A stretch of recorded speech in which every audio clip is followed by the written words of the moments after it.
Let's talk about networking. For so many of us, just hearing that word makes you cringe a little bit, right? It brings up this feeling of awkwardness, of having to put on a show.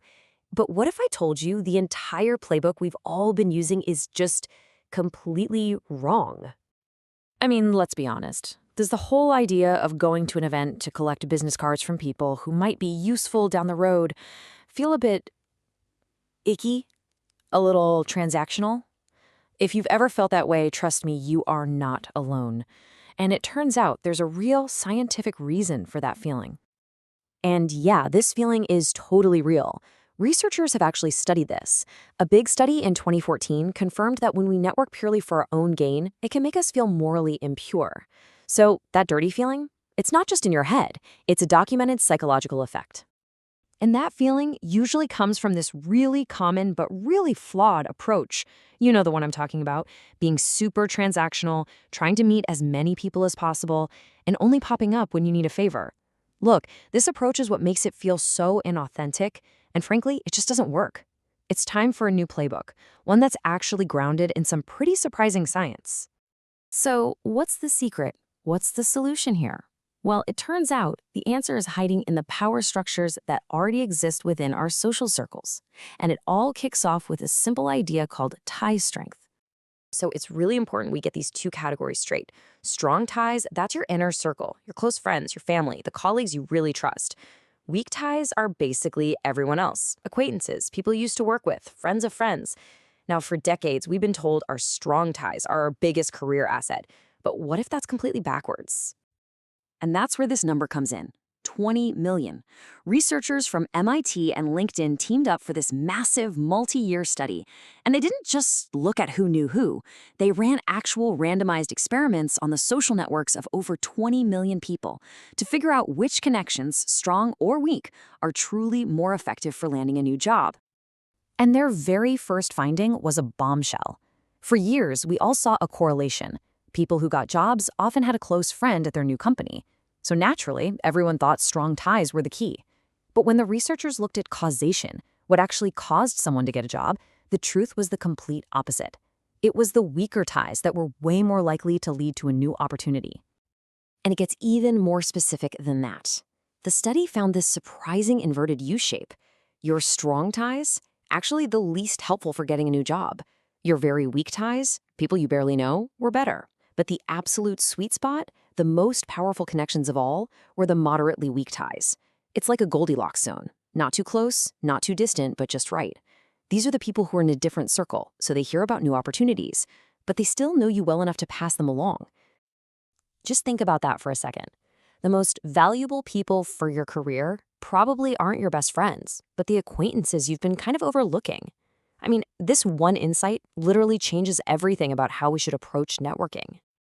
Now hang on, this doesn't mean you should ditch your strong ties, not at all, but it does mean we need a totally different strategy for them. Instead of seeing them as job finders, we need to focus on the quality and the support of that inner circle. So take a second and do a quick audit of your closest connections. Who really listens and celebrates your wins with you? And on the other hand, who leaves you feeling drained or criticized or just kind of small? This isn't about being ruthless. It's about being intentional with your precious time and energy. Your inner circle should be your battery, not your burden. This all comes back to the Pareto principle, the 80-20 rule. And it's so true here. The vast majority of your support, your inspiration, and your positive energy is going to come from a very small core group of people. The trick is to figure out who that 20% is and really invest your time there. Okay, so we know what to do. Focus on moderately weak ties for opportunity and on our strong ties for real support. But how do we do all of this in a way that feels authentic and human, not, dirty and transactional? The answer is to stop thinking about networking and start thinking about community. And this number is exactly why community is so critical. Study after study shows that a staggering 70 to 80% of all jobs are found in the hidden job market. They are never posted online. They get filled through referrals and personal connections, through people helping people they know and trust. And you don't get access to that by being slick. You get access by being a genuine part of a community. The best tool for building that community It's emotional intelligence, or EQ. It's simply the ability to understand your own emotions and recognize them in other people. We're talking about self-awareness, empathy, and real social skills. These are the building blocks of any authentic relationship. And just look at how simple these actions are. Building real connections means shifting your whole mindset from what can I get to what can I give.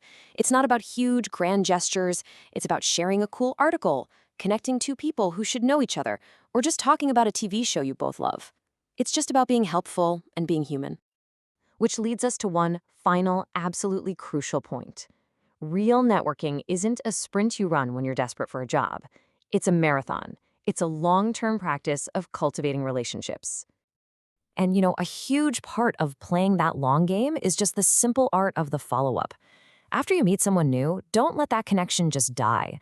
Send a quick email, connect on LinkedIn, but add a personal note that reminds them of your chat. If you talked about a book, send them an article about it a week later. It's these small, consistent touch points that turn a brief meeting into a real relationship. Ultimately, if we want to rethink networking, we have to reframe the entire goal.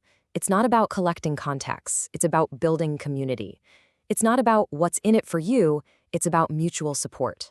So the real question isn't who you know, it's who you help. And that small shift in perspective, well, that can make all the difference.